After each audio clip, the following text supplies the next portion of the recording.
Hello, everyone, and welcome to our third Community Advisory Committee meeting, our third CAC meeting. I'd like to first thank all of the people who were able to make it to the meeting live to join us. Unfortunately, the regional HUD administrator, Lynn Patton, will not be able to join us today, but Sherrod is here and from HUD and is fully familiar with all the matters that we've been working on. I'm not going to spend time telling you again who I am and how I got here. I want to first talk about how we've changed the format of the meeting and explain the reason for it. The first two meetings accomplished two very important things, which was to get the CAC members to get to know each other, and also to give the residents an opportunity to talk to us and to get us to listen to them. But what I found was that we couldn't accomplish a working type meeting in that meeting, and so what I've asked that we do, and if this doesn't work, we'll find another format, but I'm hoping this is a helpful format, is to have the working meeting, which is what this is, to be streamed live. I think it's on YouTube and phones and otherwise. So it's streamed live, so it continues to be a meeting that the public has access to and can see. But we will then separately have a community meeting as part of the CAC process, and we'll be giving notification to everybody on our website and elsewhere where and when it is. But I also want to tell you today, since we know, that we'll be holding it on Tuesday, November 12th at 6 p.m. On a location in Staten Island. Because one of the other commitments I made was to try to get to every borough each year. So next will be Staten Island on November 12th. Before we even begin to get into some of the other issues, I want to highlight something that Alika Samuel brought up, Ampry Samuel, recently through Eyewitness News, and I think through other methods, about the lighting at NYCHA facilities and the obvious connection between lighting and security and so forth. Now, that's not particularly something that's set out in the agreement that appointed me, but security is part of that agreement, and it occurred to me that it might be helpful to raise it here. And one of the things I'm going to ask this committee to talk about today is whether we might serve as a funnel for anyone who has complaints about lighting. Send it to us. We'll package them all together so that they're not just one-off going to NYCHA or to the PD or wherever they may go. Let's get them all together in one place, package them together, perhaps add some little additional information if we have it, and then get that to the right people. So it's something I'd like to see if you think that that's something we should be doing. Another thing I'd like to address, and I know I spoke to many of you already about this, is the state's commitment to $450 million for NYCHA. And there's a lot of misunderstanding about what that $450 million is for and how it becomes available. There isn't a pot of cash sitting somewhere that NYCHA can draw on and just start spending that money. The agreement, I'm not a party to the agreement, but I'm named in it, and I have some responsibilities, which I'll describe in a moment. But the agreement was designed to ensure that the $450 million was spent on what the city, NYCHA, and the governor agreed it should be spent on, and that is essentially boilers and elevators. And the way that is accomplished is that NYCHA presents what we'll call an action plan about how that money should be spent for those purposes. I have to approve the action plan. That's one area where I'm involved. and then the money gets spent according to the action plan. I certify that it is spent according to the action plan, and then NYCHA is reimbursed by the state for the money that is spent. So it's not simply having access to a fund or an account to draw on. First, NYCHA has to do the planning, which you'd expect in any event, and NYCHA has to decide how to use it, then use it effectively according to the plan, then apply for the reimbursement and get the reimbursement. So that's not been clear. I should also add that the funds are to be used for capital expenses, so that an elevator which needs to be replaced would be a capital expense. An elevator that's not working because of some other kind of operational problem is not a capital expense, and the money wouldn't be available for that. So that is, again, since I've heard a lot of descriptions, including in the press, which really have described it as if $450 million is sitting around waiting to be used. That's not the case, and NYCHA is moving to do what you need to do to get the plans done, get the plans approved, and do it in an orderly fashion. I want to give you a bit of an update on some of the areas that are in the agreement, and then we'll move on. The most important one, which it's on everybody's mind, is heat and getting ready for the heating season. And as you may know, there's an action plan that was required to be submitted by NYCHA. But I want to make a very important distinction. There's a big difference between an action plan and action taking place. And we have been spending our time with the NYCHA personnel on seeing that action is taking place. I was appointed in March. They started working in February to get ready for this winter.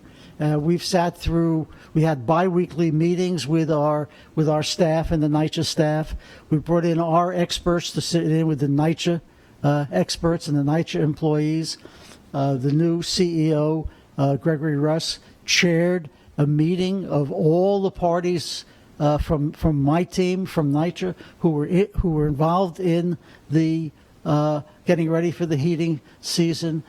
Gave a chance frankly, for our team to ask tough questions about what was going on, how was it done, and so forth. It was a very productive meeting, and gave, I think, many of us, including me, a good feeling about the kind of preparation that had gone in, is going into this winter. That doesn't mean there aren't going to be outages.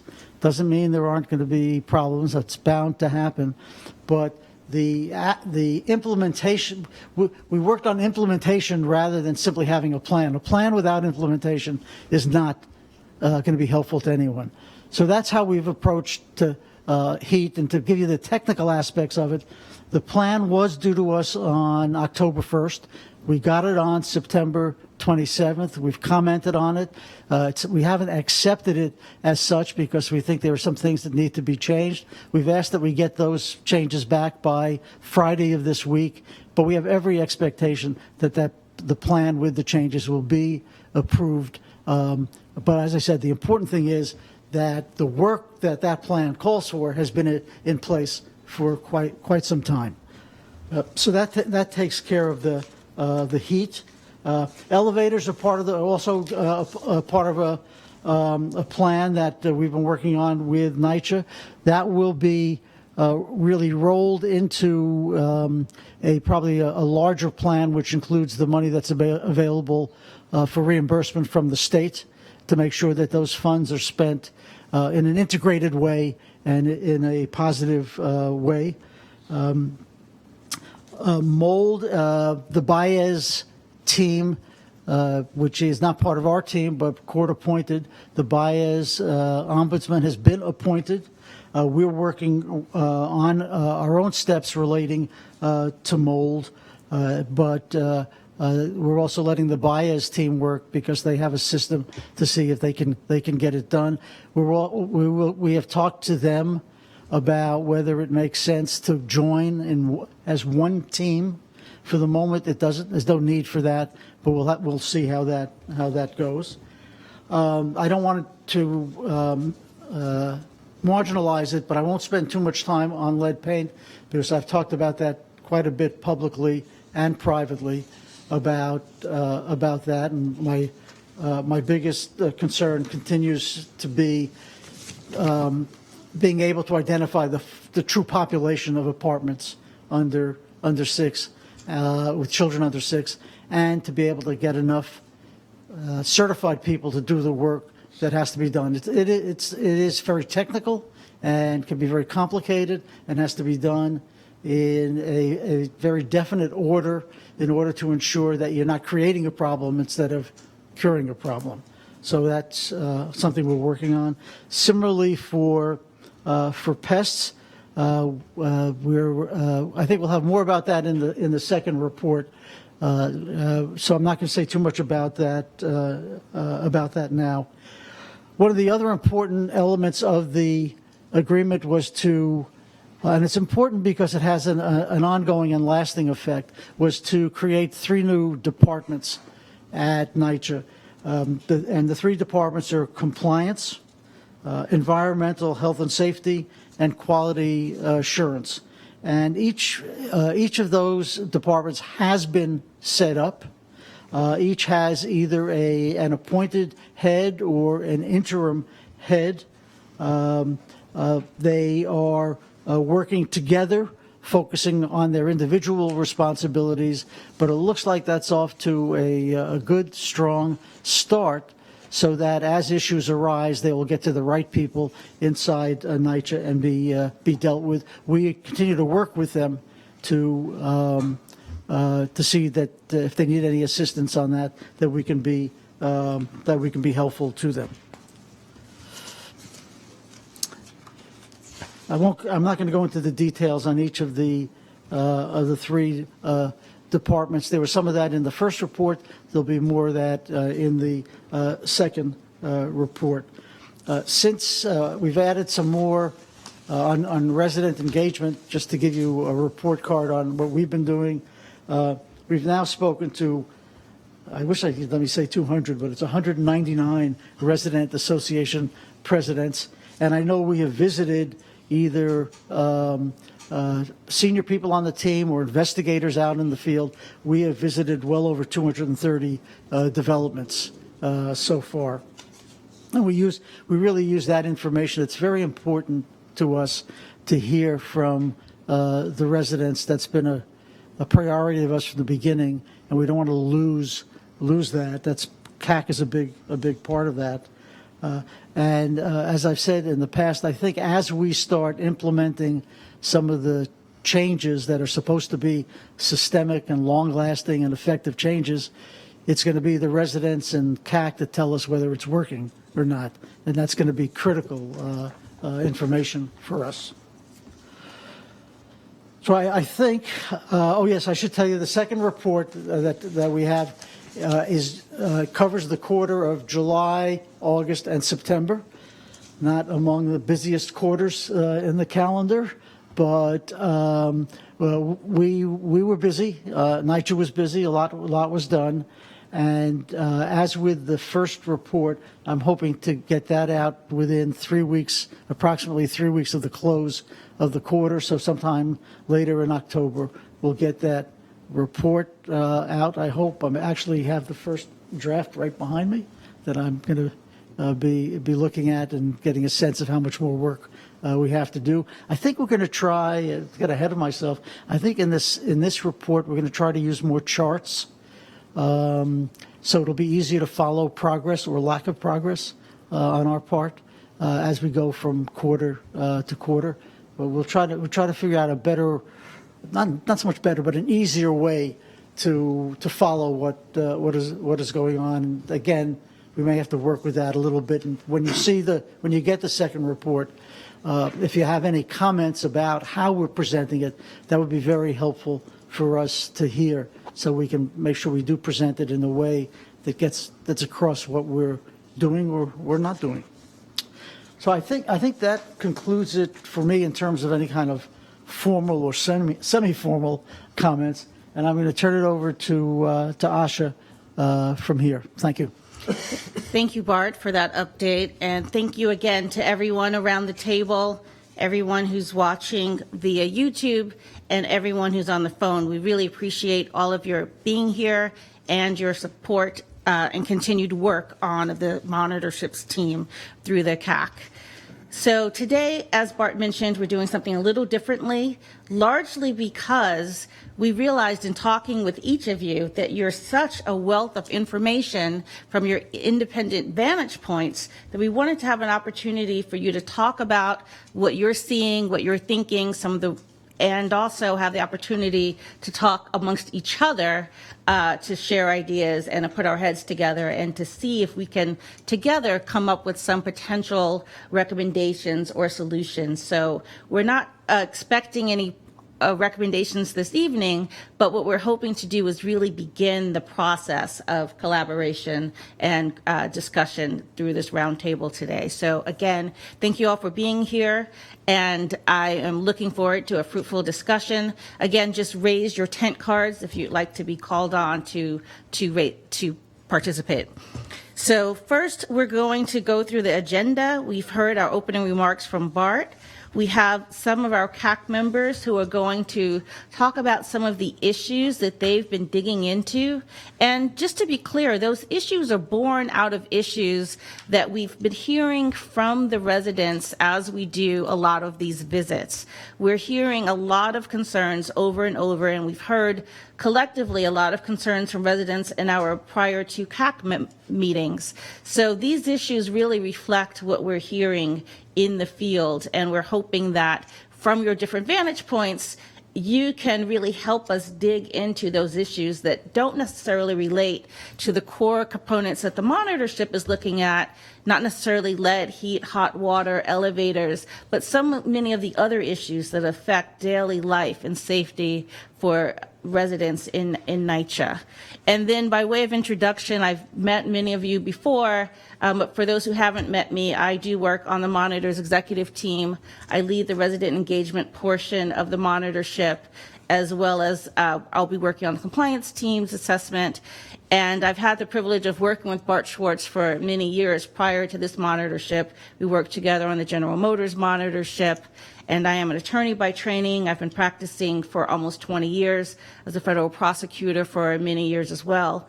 And most importantly, and the main reason why I'm passionate about this project is because I'm also a daughter of NYCHA. So my grandmother moved into the Lincoln in 1937 when they first put the buildings up, raised my mother and my 4 uncles there, and when I came home from the hospital, that's where I went. So for me, this is home, and getting it right is really important. So with no further ado, why don't we jump right in? One of the first issues that our council member and chair of the Committee on Public Housing, Alika Ampry-Samuel, has raised, and we've heard again from so many people that we've spoken to, is the concern around what's happening once elected officials give funding. So from your vantage point as an elected official, I wanted you to talk about that issue and some of the concerns you have. So good evening, everyone. I know that this is a roundtable discussion, and I actually put together like a whole PowerPoint presentation about it, but that's not necessarily at this point. What I've noticed, not just as an elected official, but also serving as staff to other elected officials prior to becoming elected, and also just a concerned community resident and going to a lot of community meetings, the one thing that we constantly hear is elected officials will stand up and talk about the work that they're doing within their respective chambers. So you'll hear your state assembly members, your state senators, and your city council members say, I've allocated XYZ dollars to NYCHA for this particular project.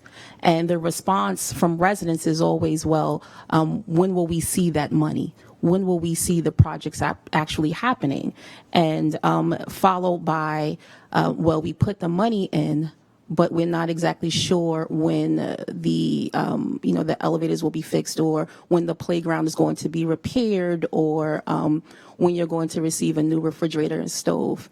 And so what we realize is that there's a need, especially now, to be able to come together and take a look at all of the funding that has been allocated over the past several years by elected officials, and to determine what is happening. One, figure out where the money is in the pipeline. Figure out if there's been any kind of movement, like was the project RFP'd out? Was there a contractor on board? What's the timeline? Were residents involved at all, sitting down with scoping, whatever the project is? And so what we've been able to do so far in the council, and I have copies for everyone, is we've pulled together since 2015 a list of all of the capital projects that were funded by the council, and to compare that with, just asking NYCHA if these. There we go. Make sure that one of them is. And to work with NYCHA to find out where we are in all of these projects. And what we've also been able to do is reach out to our colleagues in the state and get a list. I don't have that list tonight, but we asked our colleagues for the same list.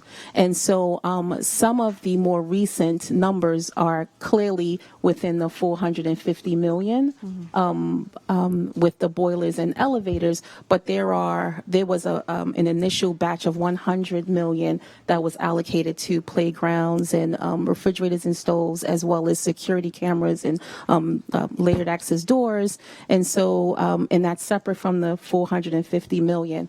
And so we have been just trying to get a sense of where that money is, and a list of every single state elected. And so the state elected officials are working on that because we put that request in. And we also reached out to our liaison in the governor's office to get that separate list as well, and to work with them on how that money is going to move through DASNY. And so a lot is that where all the money resides, even for these? Is it in DASNY? So the list that you have in front of you is NYCHA. This is not DASNY. This is all It's city. not going to come. I know DASNY is often used as a vehicle for, but not for these. Not for this, because this is dating. No, not this. Maybe some of the newer funds in 2020, but not this list. And so I did just pull out just a couple of things, like when I looked at this 36 council district, which is my colleague Robert Cornegie, just over the past couple of years, he's allocated $8.6 million just within his own council funding to capital needs within, again, just his district. And so if you look at those numbers, that's pretty significant. And so we really see a need to be able to track, because if we're looking at a $32 billion capital repair need, and then we also look at the funding that has already been allocated for specific projects, it'd be great to get a sense of how much money has been allocated for security cameras. And as I close, we conducted a hearing in the spring about the safety and security of NYCHA residents. And what we found out during that hearing was that a lot of the cameras were not working. And there was a number of some like 88% of cameras at any given time is not operable. And so, but when you take a look at all of the funding that has been allocated, there's so much directed to security, safety and security. And so we have to take a look at that. And so that's something that I'll be working on in collaboration with the residents. I've got a question. That's one. Okay. Bart? This is the right place to sit with the system you're using. When an elected official announces something, is there a system? Is there a document, a form? Is there some clear path of things to do in order to make sure that the information gets to the right place?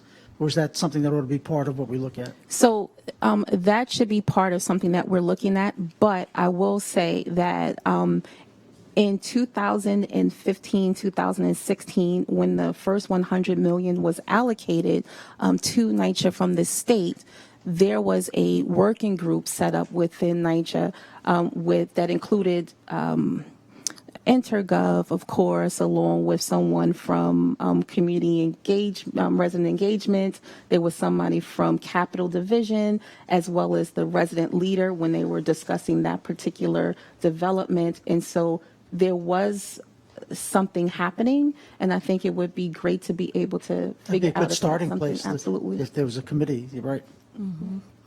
Okay, and I'll go around this table with questions. All right, we're actually going to go this way. So, Ms. Ortiz? Okay, relative to the cameras, what I have found that is a problem is that the council does allocate funding. The development takes that funding and puts a set of cameras, but it's not enough.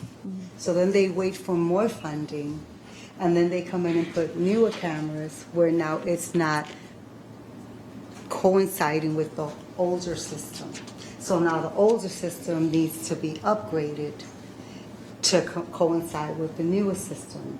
So what's happening is what they're doing is that they're just taking the money and doing it in phases. And I'm going to tell you what worked in Vlad. I have 384 cameras in Vlad. Okay. 384. What I did was I allowed the pot to build. Every year, my council person was putting funding towards Valadic for the cameras. And when I reached a substantial amount, we brought the contractor in, and they did the entire development in one sweep with one system. The system has been working flawlessly. I did have excess money, and with that excess money, I was able to do 8 layered access doors. So I get it that we want the security, we want the cameras, but sometimes if you just wait a little bit and let the pot build, you'll get one system, the most updated system, and it'll work cohesively together. So you're saying that the pot builds for 2 and 3 years until the 4. I let my pot build for 4 years. My cameras came up to $5.7 million. Okay. Okay, I was patient. Were you resident? yeah. Yes, they were. That's something. Yes, they I don't were. know. Well, I'm getting beat over the head for cameras now, so. Yeah, the camera issue is so important. Okay, Mr. Schrock? Couple of things. One, this is a great list, like really great list.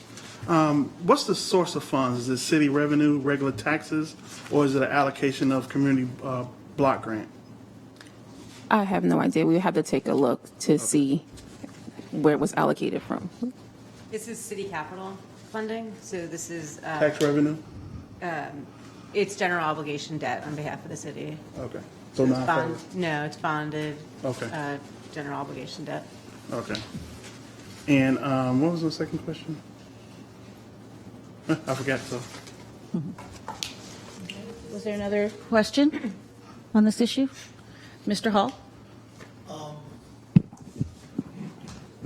First of all, I really want to thank Kalika Samuel for this list. It's fantastic. I think Nancy Ortiz hit it on the head with regards to the cameras. But not only that, who is viewing the cameras? That becomes the pragmatic question. Is it the police department? Is it your PSAs? This becomes the next issue of major concern, all right? No one has any definitive action plan as it lends itself to who is policing the cameras. That needs to come to fruition. It is very important, all right? Another thing, when we talk about funding from elected officials, the TA presidents have to become more involved, and they are, but there needs to be better transparency as it lends itself to capital projects with the needs of the equipment or whatever issues are concerned in the particular developments. A good case in point, my councilman, Andy King, has donated a lot of money for Gun Hill Houses, of which I'm the president. But I have to be a construction guru to keep up with capital projects, to know where the money's spent, to make sure that I'm at every one of the meetings. I forgot what they call them. Project-based meetings. Your project-based meetings. There you go. Thank you. These meetings are very important. It is really important that the TA presidents keep up and have a dialogue with the elected officials. All right? Now, I'm very fortunate because my assemblyman is called Hasty. And I know he already granted $100 million with regards to the mold issue within NYCHA. Okay? He just did that before the session ended. I'm meeting with Congressman Elliot Engel Friday. So I'm in touch with the elected officials. But it's important that every TA president does this. And I don't want to blame them. What I would like is for NYCHA to become more transparent and give the TA presidents the opportunity to discuss their needs as well as what is in the pipeline. Transparency is the key word. Thank you. Thank you, Ms. Ortiz and Ms. Hall, too, for Mr. Hall for giving the perspective from the resident council presidents, because you're seeing whether or not the money's actually coming in and how to actually best use it. And another issue that we're hearing a lot in the field, too, about the cameras, that even when you have the cameras, are they in the best places? Are they, you know, and to your point, Mr. Hall, are they really being watched when things are happening? Are they being used to proactively prevent crime as well as reactively respond to issues? So it's a whole host of issues surrounding the cameras specifically.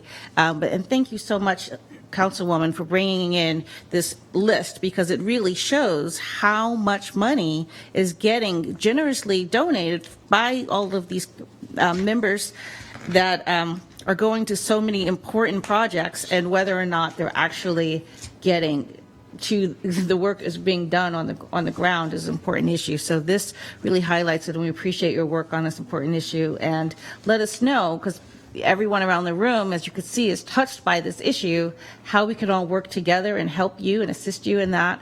We do have another 2 members who are on the CAC who couldn't be with us today, who are also TA presidents that want to focus on this issue. We'll make sure that we put you in touch so that you can work together.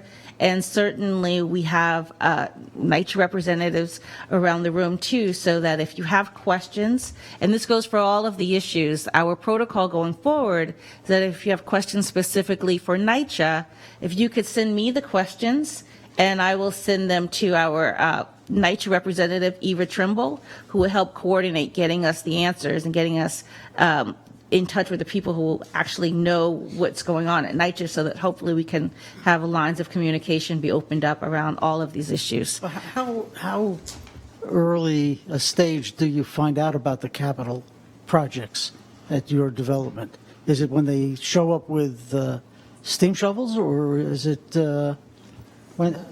I mean, they're posted, I assume? No, they have to have a meeting. Okay. With the resident. Yeah, go ahead. They're supposed to contact the resident leader. Right. And begin, the first phase of the meeting is they come in and they discuss that the funding has been released, and then they do the drawings and they ask you what it is that you want, what you're looking for. They go back, they do the drawings, and then they come back, So- they put an RFP out. So the opportunity is there to Everything is participate. there, yes, everything is there. Yeah, but not only that, some presidents are more outspoken than others. In some instances, NYCHA feels that they know the best direction as it lends itself to the money that's there. And if the president is introverted in any way, shape, or form, they end up doing what they feel is in the best interest of the development, when in fact that TA president And I always say this, you represent all of your residents, and you better show it. It is very important that you be paramount when this type of situation presents itself, because these are dollars and cents. Now, we have people who get along with us. We have people who don't want to see us succeed. However, this is paramount. This is what it's all, this is the nuts and bolts. When this money comes out, it is paramount that the TA president stands up and represents the best interests of that development, whatever the circumstances are. And this needs to happen. It was just mentioned at a RAB meeting recently that more transparency is needed in order for the presidents to understand their position, and the Capital Projects Division represent themselves as to what is in the pipeline for that particular development in question. And let's hear from another president, Ms. Williams. Good evening, everyone. Just to piggyback off of what Mr. Hall said, I am in total agreement in that I think a lot of times the TA presidents don't have the technical ability to really go into these meetings and ask for what really needs to be had in these communities. A lot of times you have these cameras up and they're grainy. You can't see anything. We just had something happen in my development on Memorial Day, and there was a shooting. There are cameras in the area, but it's very dark, so the cameras aren't catching anything. Also, they're very grainy. So I'm just talking about the technical aspect of the equipment that is being used. Sometimes you have these contractors that come in and they're only giving you a portion of what you could have. Okay, so specifications are very, very important when it comes to cameras. And we need to know what specifications are going to be suitable for our environments, because not all cameras are conducive for our environments. Secondly, the cameras that we do have, they don't do a 360 rotation. They're focused on one area. That area is dark. Maybe you have some bushes. You have people running low, and they know how to get around the cameras. So that is another issue. Sometimes we don't get enough funding to fund the entire community. In my development, one half of the community has cameras. The other side doesn't. So the people of the community know that. They do their crimes on one part of the community. And then when you go back to your senators, your congressmen, your councilmen, they say that they don't want to invest in more cameras. So it's kind of a catch-22. Who looks at the cameras? Who's watching the screen? So we just had an incident in Pominock, and I called the manager myself, the property manager, and I called the police department, PSA, and I had them go over there and view the cameras. So there's no staff that's dedicated to viewing the cameras. They do it by incident. So if there's an incident, then they will go back and they will view the cameras. This is just in my experience. Are they on a 30-day rotation, which is very common? I'm not sure what They the rate. rotation is, Yeah. but they're going to ask you the day, the time, what did the assailant have, what are we looking for, things of that sort. And even if you give them all of that information, they still can't locate where the event happened. Can I just piggyback very quickly? Please, yeah. Request the contract for those cameras. When they sign that contract is very specific as to who is supposed to view the cameras, including the resident leader. It's supposed to let you know that the manager or the superintendent is supposed to do random views of each camera to see what's going on. If there's any type of vandalism, they're supposed to view the cameras. If there is a crime that was committed or caught on it, they hold the timeline, they call the PSA comes and gets the film. View the contract. I'll just go back. You're 100% correct. I have had the opportunity to view the cameras myself, but I also work full time. So I send my colleagues in, and I believe that NYPD is one of my colleagues, and I utilize them in that way. If something happens, I call NYPD immediately. I give them all of the information. They go out and gather all of the evidence that they need to conduct their investigation. So that's how we operate there.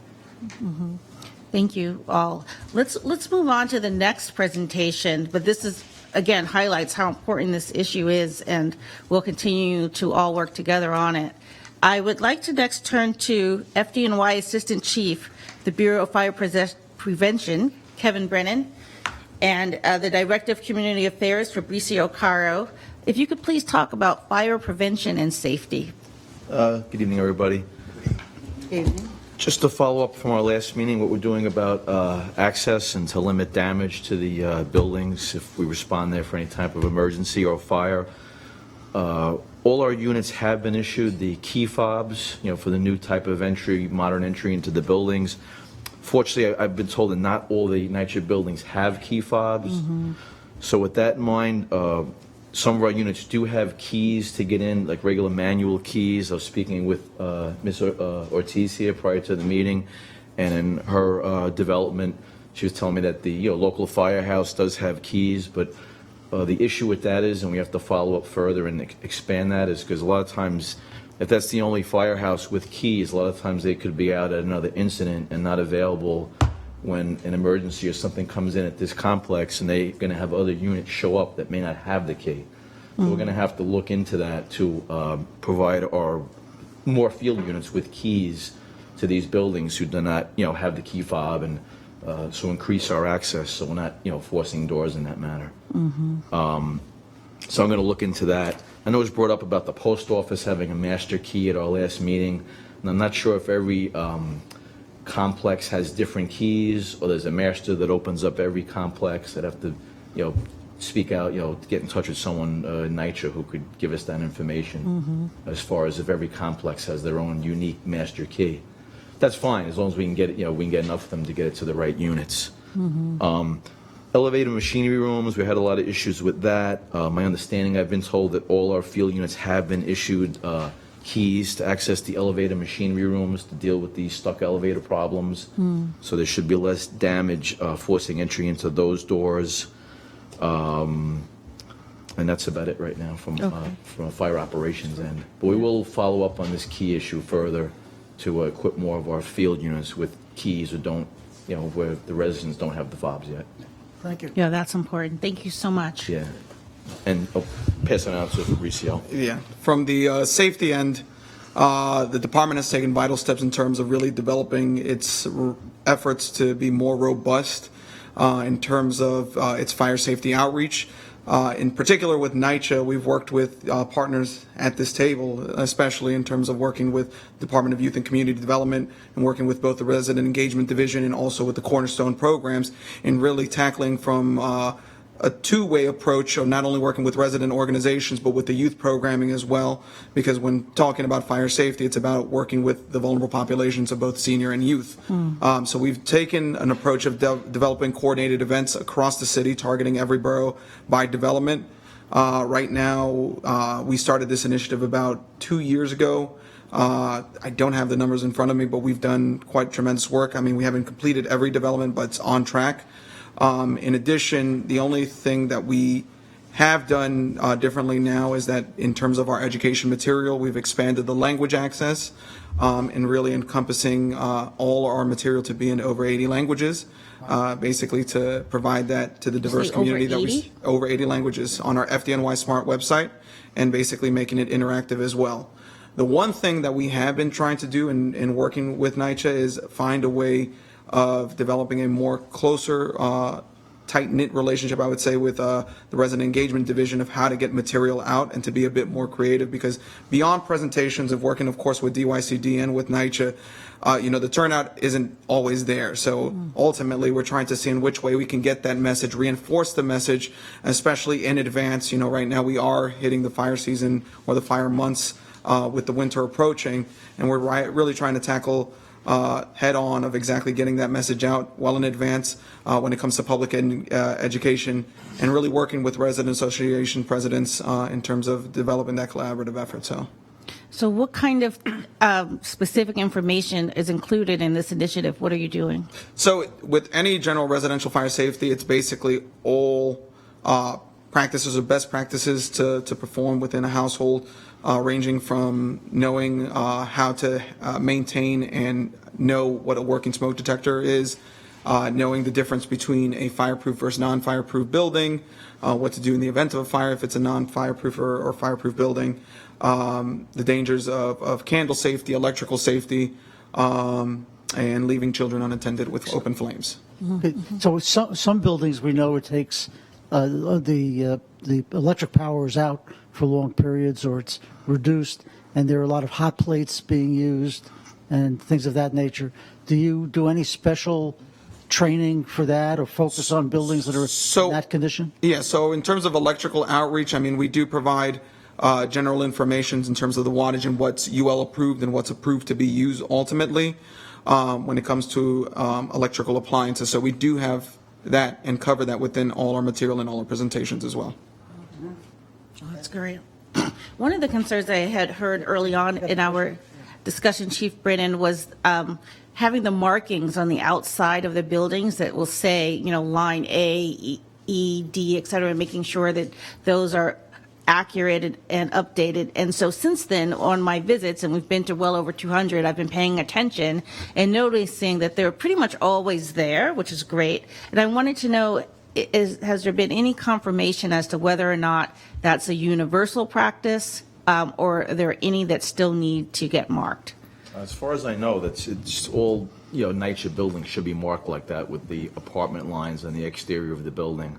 I've never seen any in my field experience that haven't been Oh, marked. good, okay. Some may be weathered and unable to read that well. They may have to be repainted, but they should be marked. 'Cause it does assist us, especially if we have to locate somebody. Right.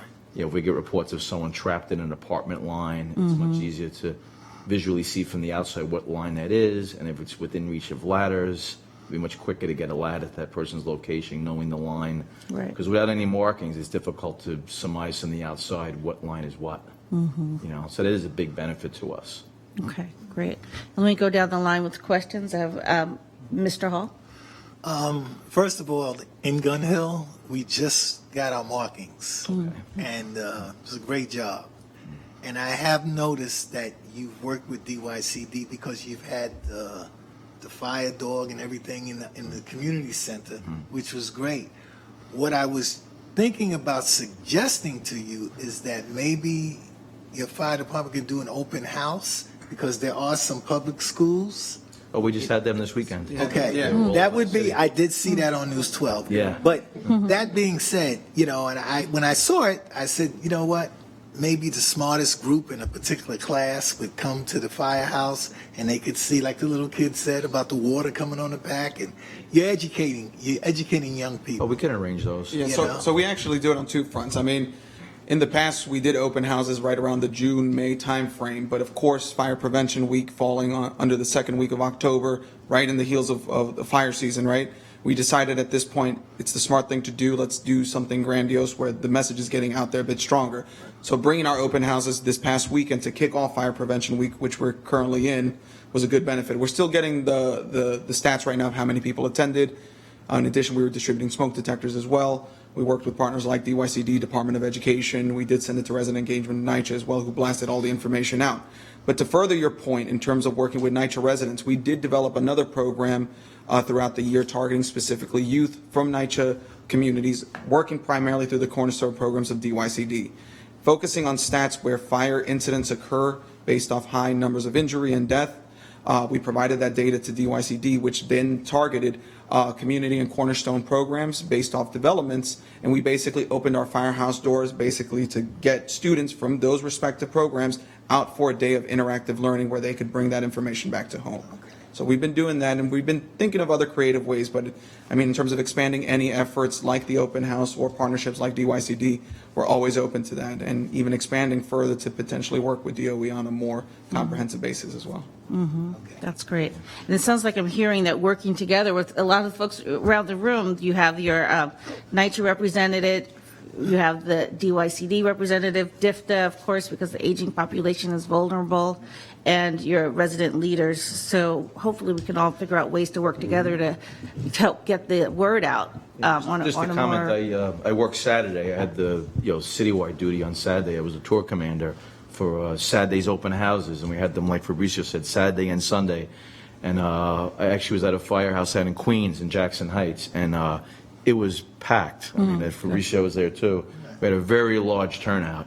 And I think we ran out of smoke detectors, right? We had to go to the firehouse to get more.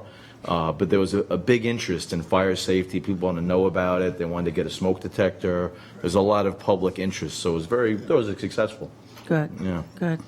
Thank you. Any other questions on this issue before we turn to our next issue? Ms. Williams?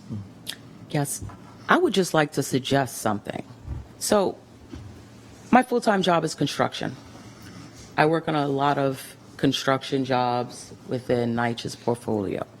I've been at numerous developments where the contractor, I'm not the contractor, I'm with the CMA, and we enforce the contract, but I've been on several projects where the contractor has knocked out the gas. Okay? This is, when they knock out the gas, what happens? NYCHA comes in, they give you a single burner, and that's how you're cooking your food and preparing your meals for your families. I think that when the gas is knocked out, NYCHA needs to contact FDNY. FDNY needs to come out, speak to the residents.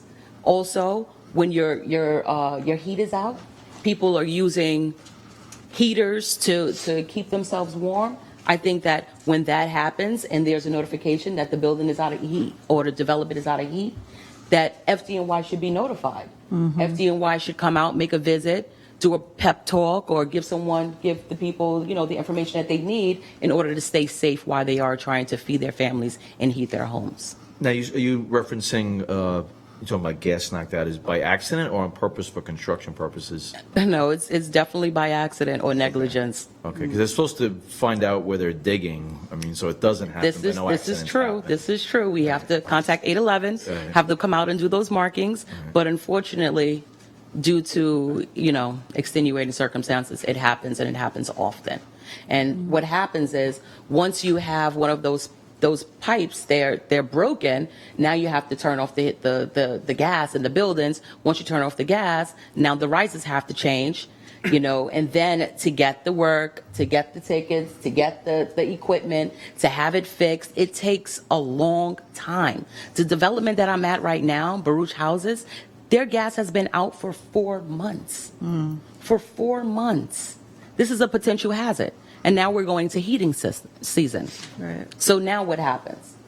We could definitely assist in some way in that. I mean, to your point, I mean, with the gas out like that in that circumstance, I'm sure people then, the electric hot plates come out and, just maybe more prone to a fire or some kind of accident happening. Exactly. Yeah. But I think in terms of education, we've actually explored, because at the same time around last year, incidents were popping up, and we were trying to be proactive from the department standpoint of working with NYCHA facilities, of developing some level of notification.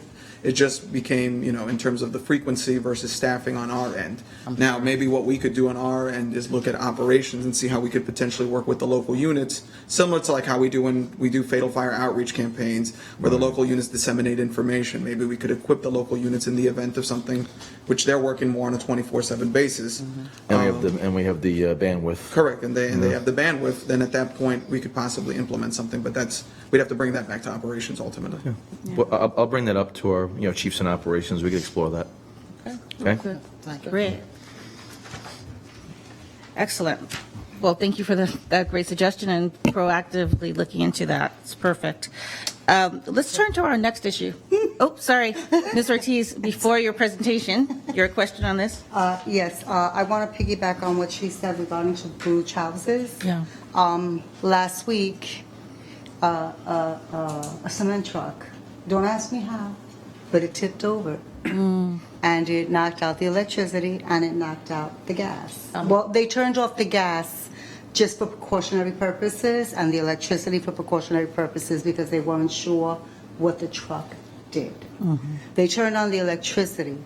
Now, I don't want to point fingers, but a lot of the lengthy return of gas to many of these buildings is Con Edison. I have a building who has been waiting for Con Ed for over a month. DOB passed it, the plumbers passed it, Con Ed is still waiting to come. This particular site, Baruch Houses, because there was no damage, they just simply turned off the gas for precautionary purposes. Con Ed should have sent someone out immediately. They have not. 571 FDR, which is the one that's out, they're waiting for Con Ed to come and approve the turn on. They have not shown up. So many of, I point the finger where it needs to be pointed. In this case, whenever it's a gas outage, it's not the New York City Housing Authority or the Department of Buildings, it is Con Edison. They are the delays. And the hot plates, they need to be upgraded. The hot plates that they give out have been sitting in an inventory stock room for God knows how long, and half of them don't work. And to give a family of 4 or 5 one hot plate, that's not correct. They really should give them what they need. Thank you. I'm sorry, Asha. Can I just respond Please, to her yeah. question, her statement? So we all know about what happened at Baruch houses because it was splattered all over the news. No, I was there. Okay, that's fine. I was there as well. And so what happens is that once you turn off the gas in these buildings, because the risers have not been changed in years, that's what creates the problem. Okay, so once the gas goes off, now you have to change the risers. The reason why that hasn't happened in Building 3, which the cement truck, it toppled over, and what happened was we had built a trench. So we're building a wall there. So when they built the trench, the cement truck fell into the trench, and there was an exposed gas pipe. And so, yes, the gas was turned off as a precaution, and so was the electricity as a precaution. But reluctantly, the riser in that building was changed in the last 10 years. And so they had the opportunity to turn off the gas and turn it back on without incident. Absolutely. So what happened in the other building, why the gas has not been turned on for months, is because not only has that riser been there since the existence of the building, there's also a trickle down as to, remember, these projects are already funded. They're already funded. The budget is what it is. The scope of work is what it is. So now you have an additional scope of work. So now that goes into negotiations. Who's going to foot the bill? Okay, so that's another issue. So now you have to send out an RFP if it's going to be a different contractor and not the contractor that did the actual incident. You know, so there's a lot of things that go, that are involved in that. So it's not just as simple as we would think. Turn off the gas, turn it back on. Con Edison has an ombudsman. And Con Ed is there. They're there right away. They were standing. They're there right away. They were there? Right away, they were there. They turned it off. They were there right away. Well, and you highlight an important thing, that it's really complicated and there are a lot of layers, but at the end of the day, it's still the residents who are suffering and waiting, or with inadequate hot plates for months on end. So I think we can look at all of the stages in between to think, well, what are at least the smaller ways that we could bring some relief sooner, even if the bigger issue still needs to get addressed.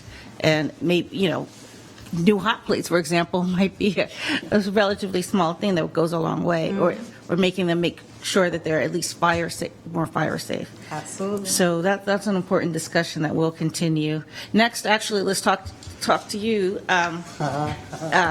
because particularly as a tenant association president, I know a lot of people talk to you, Ms. Ortiz, about the problems they're having with the recertification process and so forth, and you've become almost an expert on the system to help people navigate that process, which is frustrating for so many, to say the least. So if you could talk about that issue and what you're finding. It is. What I've begun to see, I'm sorry, I'm so sorry, I keep forgetting. What I have begun to see is that a lot of the property managements are now allowing CBIL, which is the computerized recertification program that was implemented 2.5 years ago. They're allowing the computer to do the work for them, versus the human piece of it is to review the document that is in the system to make sure that the system is recognizing the document appropriately. The system does not recognize a lot of the documents appropriately, which causes wrong rents. Some people are being charged more rent versus others who are being charged too little rent because they're not. Again, you still need that human factor to review the document and do manual input and corrections. So what's happening is So for example, if you have a resident that has not worked for 3 years, a member of the family that has not worked for 3-4 years, or they were a full-time student, and now they started working, they're entitled to what's called an earned income deduction. Year 1, the income is not recorded. Year 2, 50% of the income is recorded. What is happening is when they bring in their income, the computer's not recognizing that they haven't worked X amount of years, and now they're including the income, doubling the rent in one shot. A lot of times with seniors are entitled to Medicare deduction, prescription deduction, medical deductions. Siebel is not acknowledging that. And then when the resident goes back and says, you know, you didn't calculate this, they make them go through a grievance 3-step program. Where, yes, they have to file a grievance, and then they go and they see their manager, and then they go to step 2, and then they go to step 3. I have a resident that lives in the Lower East Side. She's on her 3rd step, and the manager said to her, well, it takes time. I did her annual, and that was 16 months ago, and she's still paying the wrong rent. In addition, with all of the issues that Siebel is having, it's creating an enormous backlog, where in the backlog, when you're not meeting your numbers, you're losing money, you're losing funding. You have to meet a certain criteria percentage of your annual reviews on a quarterly basis, and that is not happening. Also, Siebel sometimes, you have a scanning unit. A lot of residents don't do electronics, so they do their paperwork, and according to the packet, you're supposed to mail it to the scanning unit. Sometimes the scanning unit doesn't scan it, or if they are scanning it, they're not double checking to make sure every piece of that document has been scanned. Then it goes into a queue. The queue is not queuing, because what's happening is now they're mailing back that packet to the development, and the development turns around and takes the packet and puts it in the folder. And now their stuff is in queue, but nobody is picking it up. And what happens is now they start to get letters that they failed to file their annual review. They're having to go to hearings, and after an investigation, and they finally decide to go to the resident's file, they find that their annual reviews are in there, but nobody bothered to look at them. My question is this: why would you have to mail your annual review to a scanning unit when you can just walk it to your management office, have them stamp it, and this is your proof that they have it?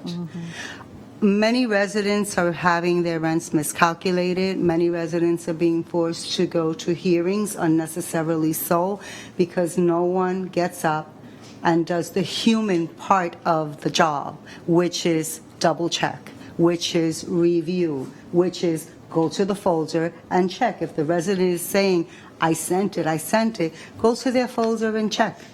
But there's no communication, because you can't argue with a computer. So I really think that with the Siebel system, I really think that they need to take a step back. They need to review it, because I did database building at one time, and what's the problem with Siebel is whoever created the system for Siebel created it based on a Section 8 application, not a NYCHA recertification. 2 very different types of recertifications. So the tables are not connecting with each other. They're not communicating, because if this table has a comma and this table doesn't have it, it's not going to find it. So the communication is not there.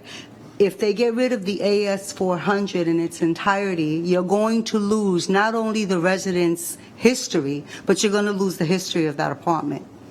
And you don't want to do that.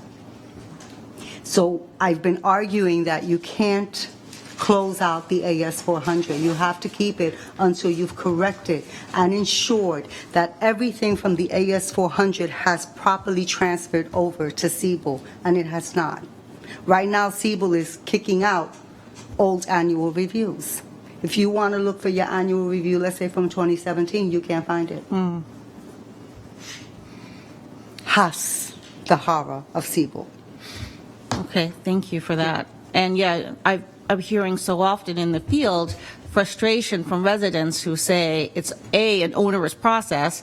They do it, mail it off, and then they're getting letters saying you didn't recertify. So it's just becomes. And it's a still really even wrong catch because 22. they'll have people that have to do community service, sending them threatening letters, but yet these are working people. I'll give you a better one. My grandchildren have to do community service, and they're 12 and 13. Yeah. Yes, I got a letter. Yeah, for real? Yes. Can you get a copy? Sure, absolutely. My daughter, they asked for community service. Not only is she a disabled veteran, but she works full time. My son got community service. He's a disabled veteran.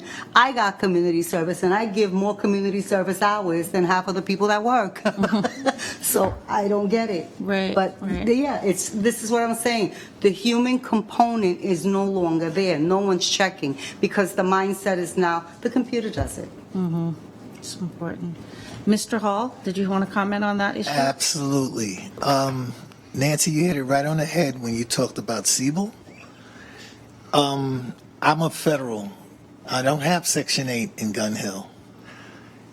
The paperwork, they want to go paperless, and they push it at any cost. I was just told by my chair, Lily Lozano, that they're sending some residents to the district on Fordham Road because they don't want to have anything to do in the particular developments as it lends itself to some of the problems with the leases. And they're saying, we're not going to handle it. Go to the district office. Now, this is what's going on. She just said, I'm going to bring it to the chair. You see, this is man's inhumanity to mankind, along with the fact of what you just heard about children getting community service. All right? This goes on and on. All right? You cannot sanction a person who's lived in NYCHA for 30 years, and because he's 72 years old and doesn't believe in computers, you're running them ragged. And this is what's happening. All right? And the next thing you know, it's a medical issue.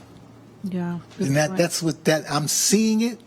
I'm living it because I watch all the time. So I'm glad you mentioned that. Thank you. Councilwoman? Sure. And Sherrod? You both? No, you did it first. According to the rule, you can't. Oh, really? Going down the line. Ladies go first. What I find interesting is, well, of course, I get a ton of constituent services related to the annual recertifications and the era with the, we see it all, but it's always done on or handled on a case by case. And so it just sounds more systematic than it actually is, just like case by case. So we should be addressing this overall. But I think back to all the hearings we had related to Siebel and Maximo not talking to each other. And that was a lot. And in the end, we were told that, the system is working now, everything has been converted over, and we live in the perfect world now. And so this sounds very similar to the conversation we had 2 years ago about the two systems not talking to each other. Well, on those systems, may I reply? Siebel was created through Oracle. Maximo is not Oracle. Yeah. But and to your point, it definitely sounds like there's systemic concerns that still need to get addressed. And to both of your points, there's a human toll, and so the human piece of it really needs to get reinserted. Thank you for highlighting that. And then, Sherrod, I'm going to turn to you to highlight this on this issue, and also to ask you if you could please turn to your issue, which are discussing the 960. No, I'm saying if you could do both. Ask your question and then turn to your issue. But not a question. You have to give NYCHA's compliance department some credit. In the NYCHA last certification to HUD, they acknowledged that they had a annual recertification issue. So NYCHA self-acknowledged it. So now we know that there's a problem, and through that self-acknowledgement, I am more than confident in that compliance department that we will get to the bottom of this, as since I am going to put this on my part of my plate, so we can hopefully get this done quicker and with more examples of actual data of the error that Siebel is creating. Siebold used other places? Oh no, I've never heard of this. Most people use a plethora of programming, but by law I can't say their names. They use a lot of different programs. This is the first time I've heard of Siebel. But I'm a big fan of the manual process. I was trained under the manual process. I can calculate a 5/8 in my sleep. So I know the manual process. I don't know what Siebel is doing. Once I get my hands on Siebel, I can tell. I don't have to make it gender neutral, but I'll tell it what it is doing wrong, because this is one of the few areas where I know the entire federal regulation. And if Siebel was created on a Section 8 platform, which would be a 5.9, instead of being created on a 5.8, which is the public housing platform, then there is an inherent problem. But I have to publicly state the compliance department acknowledged it. So you can't beat up NYCHA because NYCHA said, hey, we got a problem. So they acknowledged it, so now it's up to NYCHA to correct it, and I'm going to work with NYCHA to correct it. Great. So that's my commitment to you all, because I want to make sure this is done. Because I've never heard of a 12-year-old having to do community service. I mean, unless they got in trouble with the law. And I don't see the police here, so I can't comment. 12 and 13, too. Okay. So, but that's a good segue to what I want to talk about, which is the 964 regulations. I'm going to ask you to bring your mic a little closer to you, please. Okay. Can you hear me now? All right. So if you look at all the issues that you've been addressing today, especially dealing with the contract management, with NYCHA, resident engagement, it all stems to what I'm gonna call the residents engagement department's understanding of the 964 regulations. Its primary goal forces that one department to actually be the advocate to NYCHA leadership. They should be able to translate what the tenants are saying to NYCHA leadership. The problem is that relationship based on observational data and based on talking with residents, not just presidents, just regular residents, that relationship has been broken. So now we're going to work on getting that relationship mended. It's not going to be perfect, but it's going to be mended because the regulations require both residents, resident councils, and NYCHA to have a constructive relationship. Is actually required under the regulations. That's what we're going to be working on. We're putting together some trainings, NYCHA specific trainings first, then resident council trainings is going to be second, because we can't train the resident councils first because we have to make sure NYCHA's policies are written, or in this case revised, to make sure that they are in compliance with the regulations. We've been working on issuing technical guidance to NYCHA first. Then we have a series of trainings that we're going to send out to the TPA presidents. And those presidents, we're going to, initially we had a list of where we're going to go. Like we're going to do this first, second, third. But we're going to ask the presidents. They're going to get another email from me. They've already gotten one that said, hey, the training's coming. But now we're going to send out another email that say, hey, here's the topics that we're thinking about training you on. Let us know if this is what our observations are correct, or if it's something more deeper that you want us to get into, because we don't want to give you something that you don't want, although some of it is what you need. You know, I wouldn't be morally correct if I said it's all on NYCHA. It's not.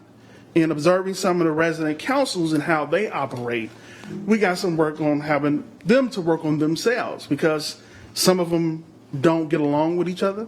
Some of them dislike the CCOP, and the CCOP may not like them as well. I don't know. But we have to work on that relationship because that's a unified voice. NYCHA has too many resident councils to be all scattered. You know, it's like trying to herd cats.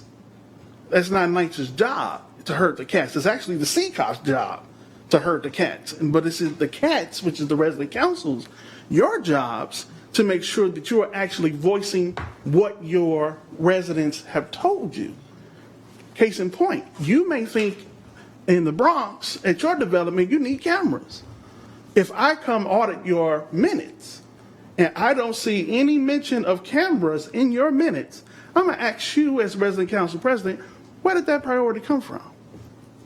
Because that's not what your residents are saying. So your residents may be saying, hey, we don't want you to petition the city for money for cameras. We want you to petition the city for money for our roof so that we can give it to NYCHA and NYCHA can fix our roof.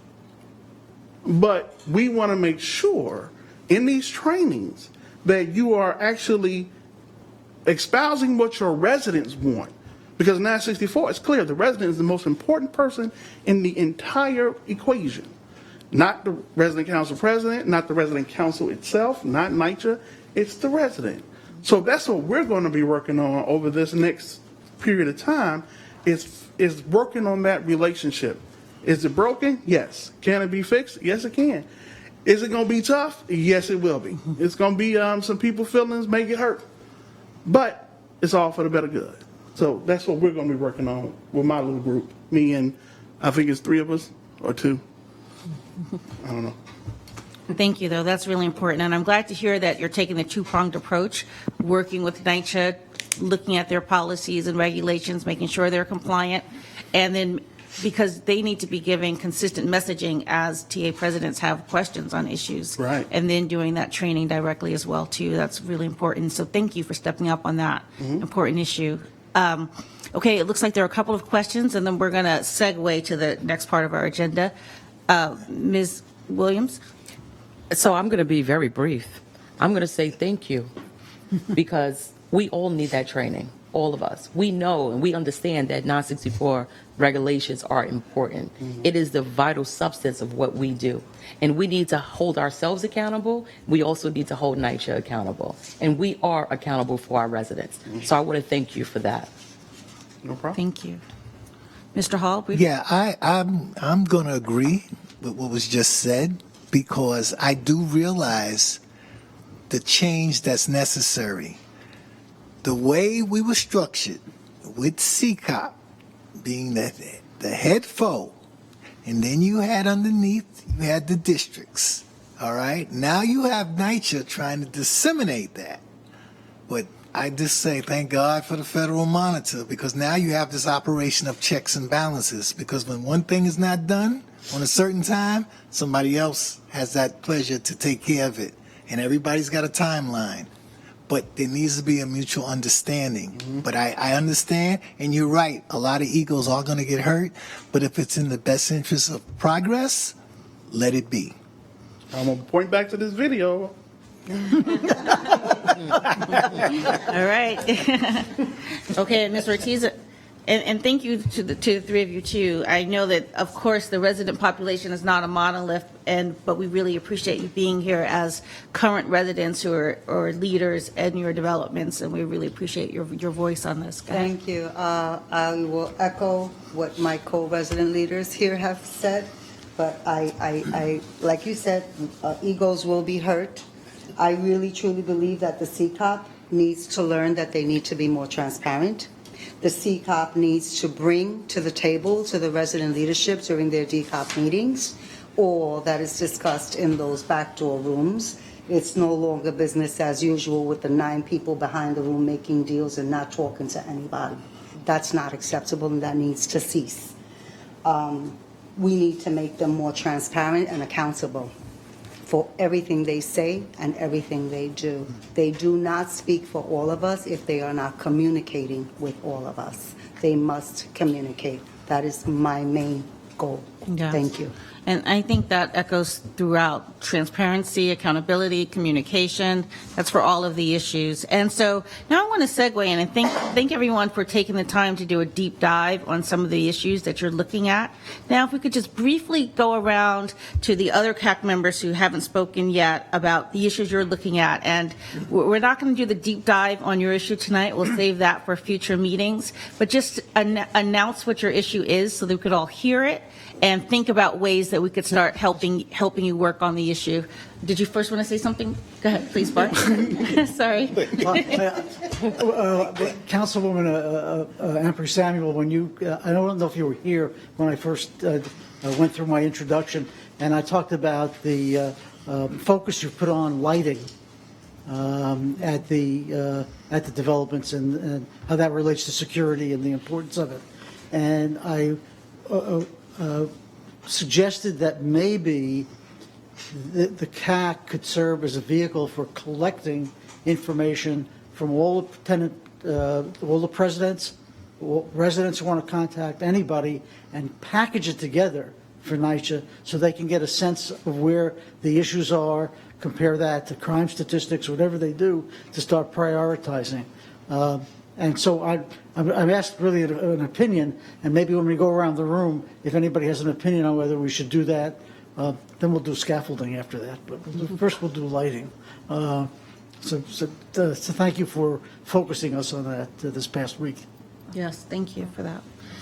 Okay, so next I want to turn, please, to our three NYCHA representatives who are all focusing on the same issue, and I will turn then to Eva Trimble at the end of our table, please.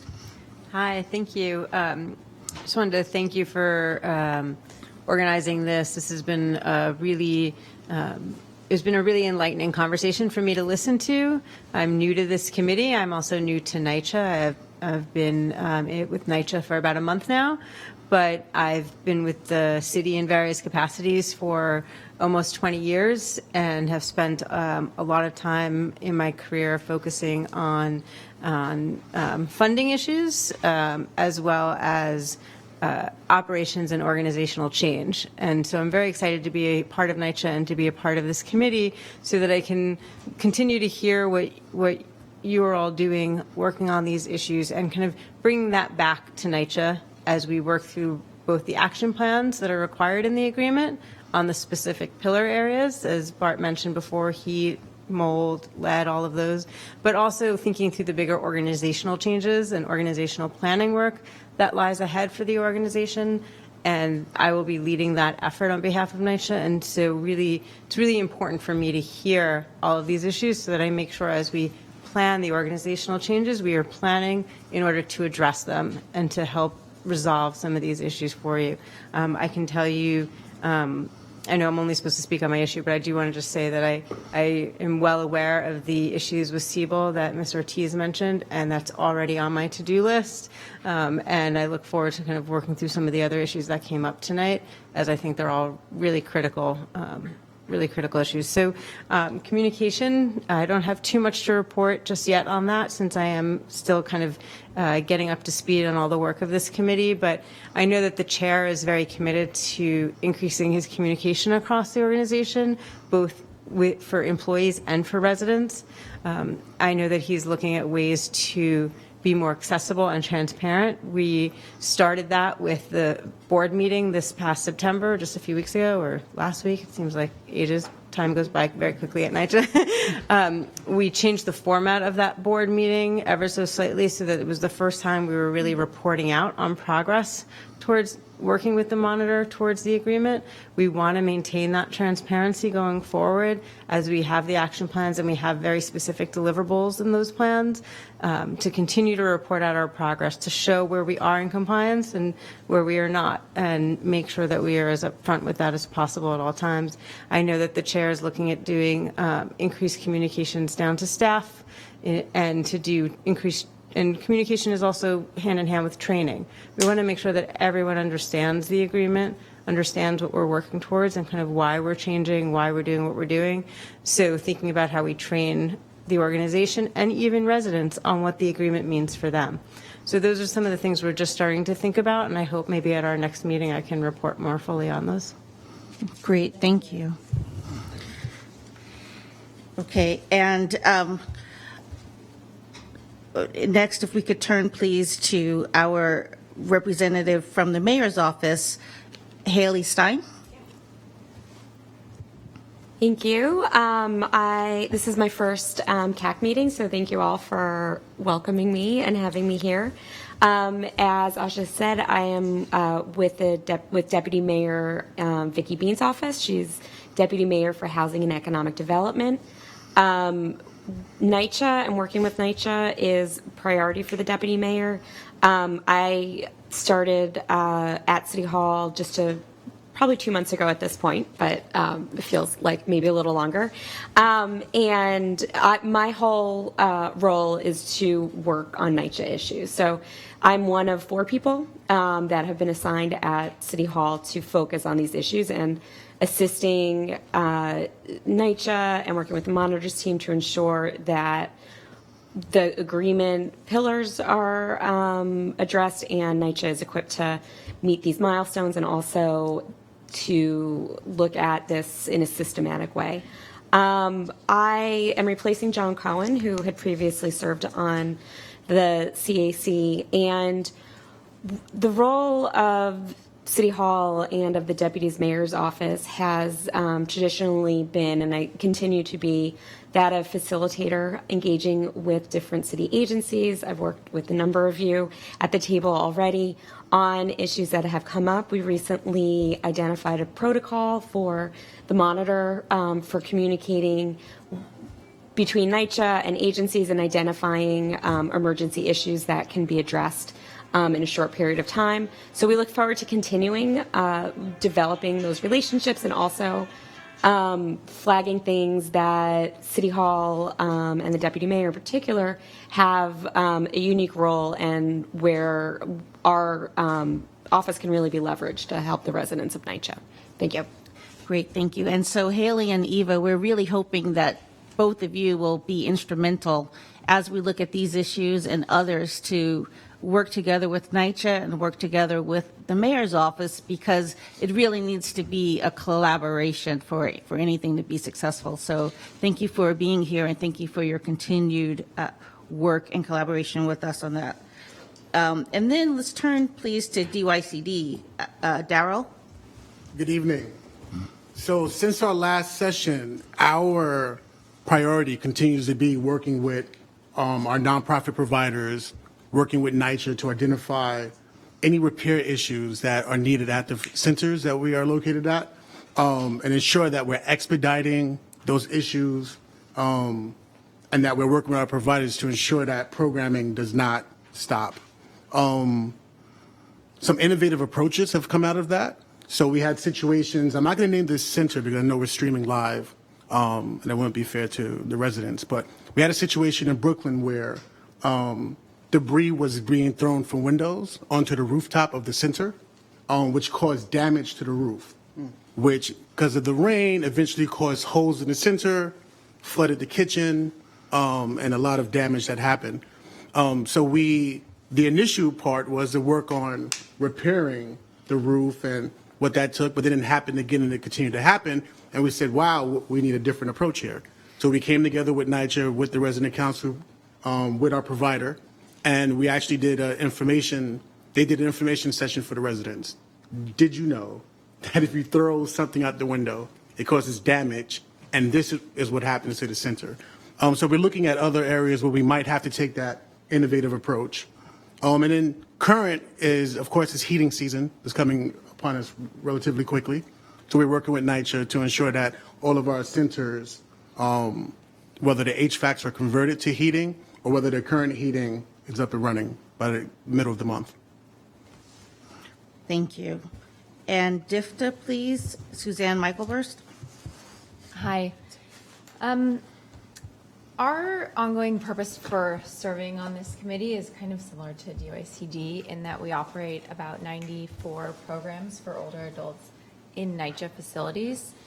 So we're working to improve the quality and safety for the older adults in those NYCHA facilities, and expedite any repairs that are happening. And speaking with NYCHA and working with DYCD and talking over maybe a new MOU to help expedite those repairs.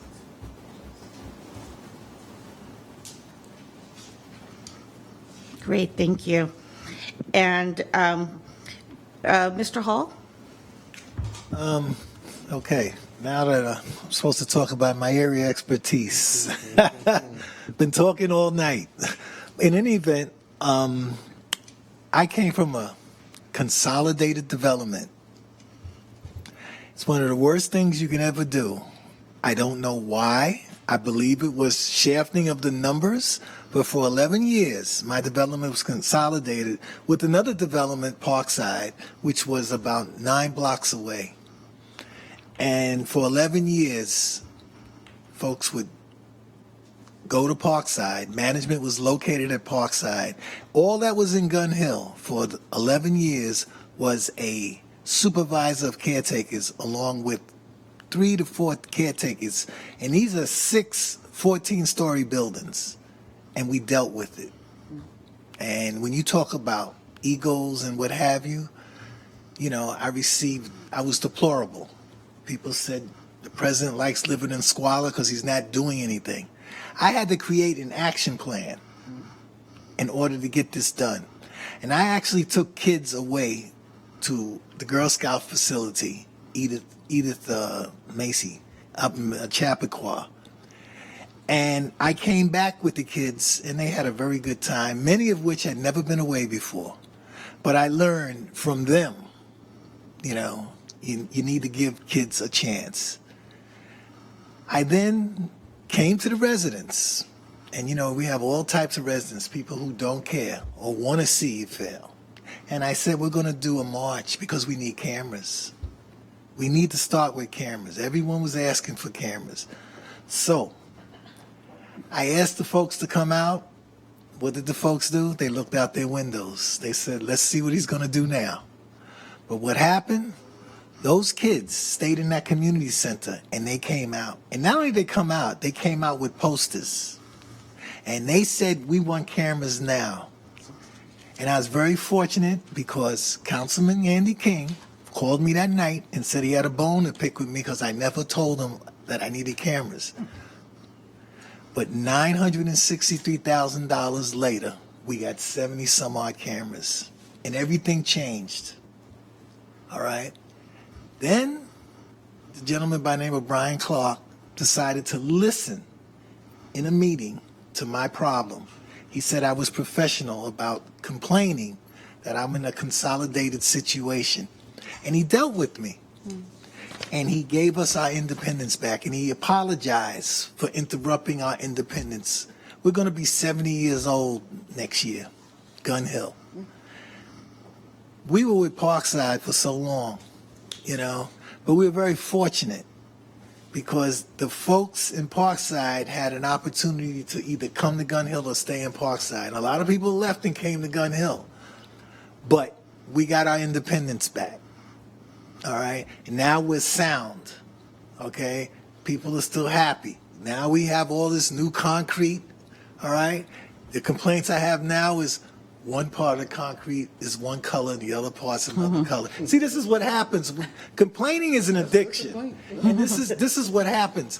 But nevertheless, I am very appreciative. I'm appreciative of Alika Samuel. I'm appreciative of the predecessor, the person before her.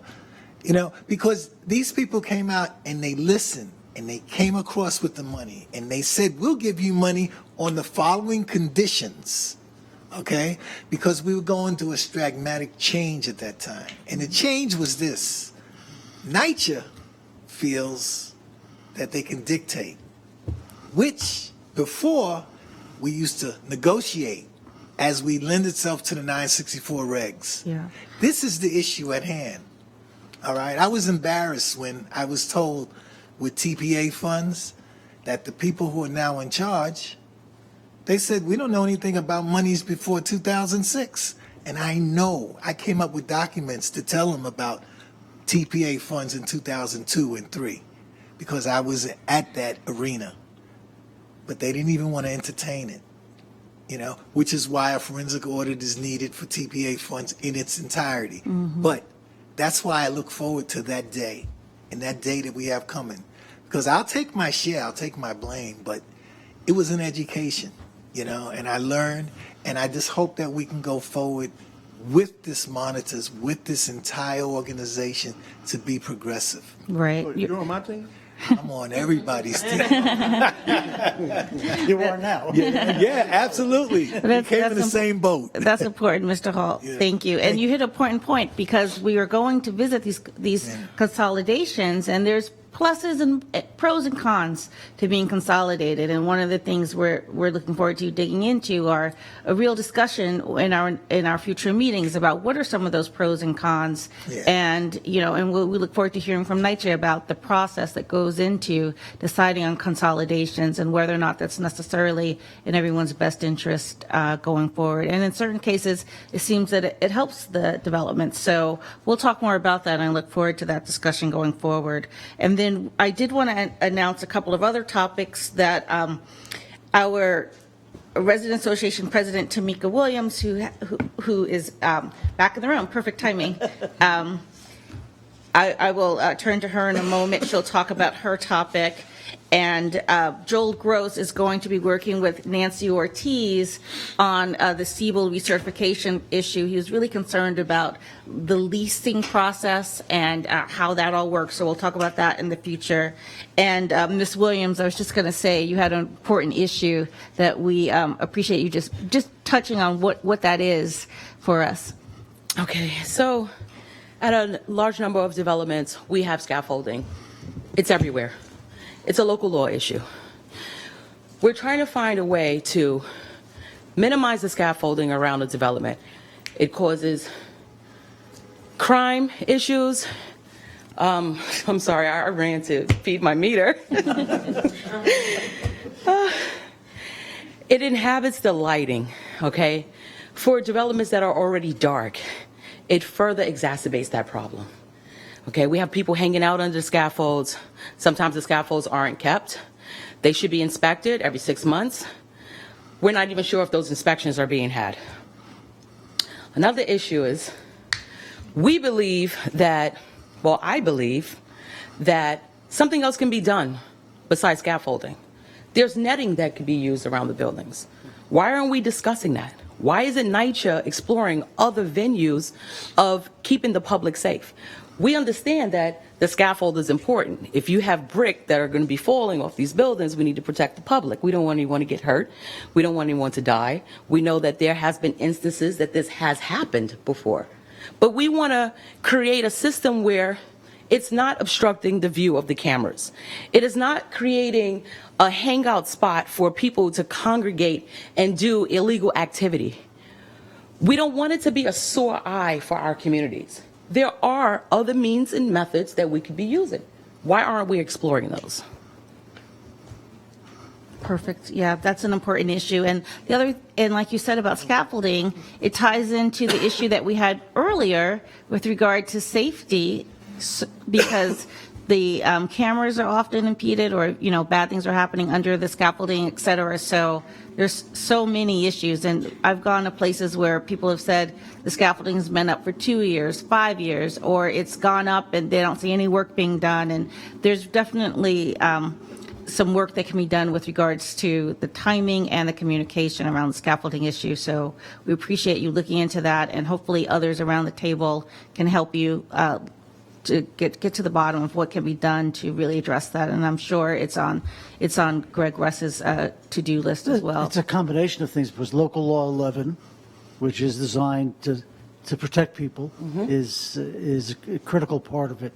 But that's what we too are looking at, alternatives that might be used, more on the budgeting process for repairing buildings and not having to put up the scaffolding. That's the use of the drones that we talked about, and other things. And there were some issues relating to that, but the scaffolding is definitely a problem. It blocks the cameras, it blocks the light. Just recently, it's probably a couple of months now, but I saved the article. A woman was hurt from debris that fell off the scaffolding. So if you're trying to protect people with scaffolding, and then that happens. So it's something that needs it's a broader look, and we really ought to push for it over time. But in the meantime, try to just make things better. Can I just add to that?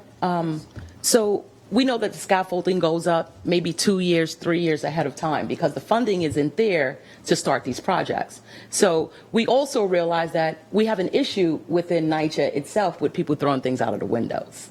Okay, so now that becomes a fire trap or a fire hazard because you have all of this debris on top of the scaffold. You have the contractor not coming out. They're not changing the lights. They're not cleaning the top of the scaffolds. And all you need is a flick of a cigarette, and then you have a fire. But I could see the scaffolding going up when funding is not available, because the problem is that if the wall is deteriorating and you're not repairing it, then the scaffolding goes up to protect people who are walking. So there are a lot of things have to work together to get it done the right way. Right. Yeah. Right, but it is a problem. It is a problem. And it's a very common complaint that everyone has, and it's ugly. Yeah, and even one question I hear all the time is, whose job is it to clean off the scaffolding? And it sounds like the buck keeps getting passed on that too. But it's such an important issue, but there's so many working parts, right. And hopefully we could help facilitate that. And again, I want to now thank United Neighborhood Houses Policy Analyst JT Falcone for joining us. As Bart has said from the beginning, our CAC Advisory Committee is going to continue to grow, expand, rotate. This is not designed to be a static group. We hope that we'll continue to hear more voices and learn from one another. But I did want to give you a moment if you wanted to just give yourself a more fulsome introduction. Thanks. Hello everyone, I'm JT. I'm with United Neighborhood Houses. UNH represents 42 settlement houses across New York State. 23 of them are located in public housing facilities, so they're running 125 different sites. They've got 250 different contracts, more than that. Things like senior centers, cornerstones, after-school programs, early childhood education centers, and Jobs Plus programs. We have been working alongside colleagues at DFTA and DYCD to coordinate with NYCHA and figure out what are the unique needs of nonprofits. Denise came over, helped me with a focus group to figure out sort of when a nonprofit goes to submit a ticket for a work request, right? What are the protocols, and does that actually line up with the needs of the nonprofit? Because right now that system is built for residents, right? And so do there need to be tweaks for the nonprofit when that happens? So it's kind of the technical issues that we've been focusing in on, honing in on. Excited to work with all of you, excited to work with my colleagues from DFTA and DYCD to make sure that those social services, which are so important to the communities in public housing, continue to be a part of public housing for the rest of the time in New York City. Mm-hmm. Thank you. Again, thank you for joining us. And then at the end of the table, we do have our other two NYCHA representatives. Thank you for being here again with us. Ms. Brenda Allen, the Regional Asset Manager, and Ms. Denise Guess, the Resident Engagement Department Manager. And I know you're both working on the issue of communication, and you're going to be working with Eva on that. So we look forward to hearing from you more on the progress with that in our future meetings. Thank you.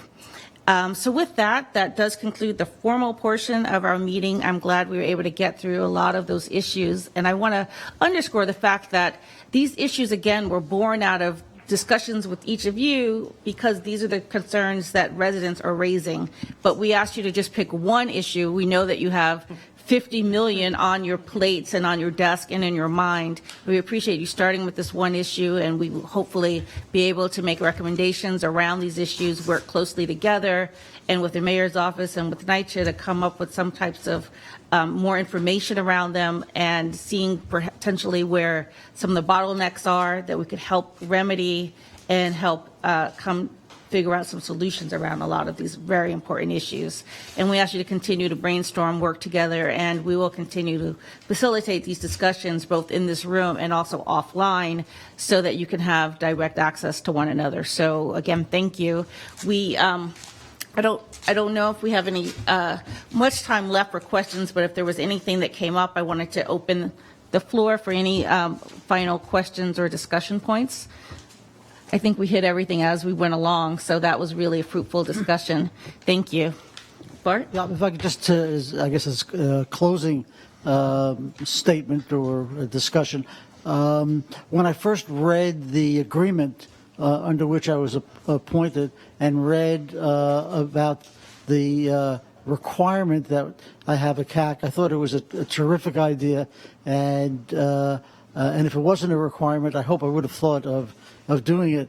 And what I've envisioned was an evening just like this, where we got a chance to talk about different issues, to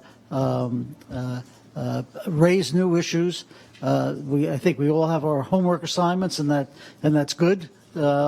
I would add that we're available. Anybody on the monitors team or to facilitate any other discussions, we're available anytime between CAC meetings. You don't have to wait for the next meeting. We want to be as helpful as we can, and I really appreciate this very much. I hope a lot of people were streaming and watching and listening, and I look forward to the meeting that we have in November with the residents. Thank you very much. Really terrific. Thank you. Thank you.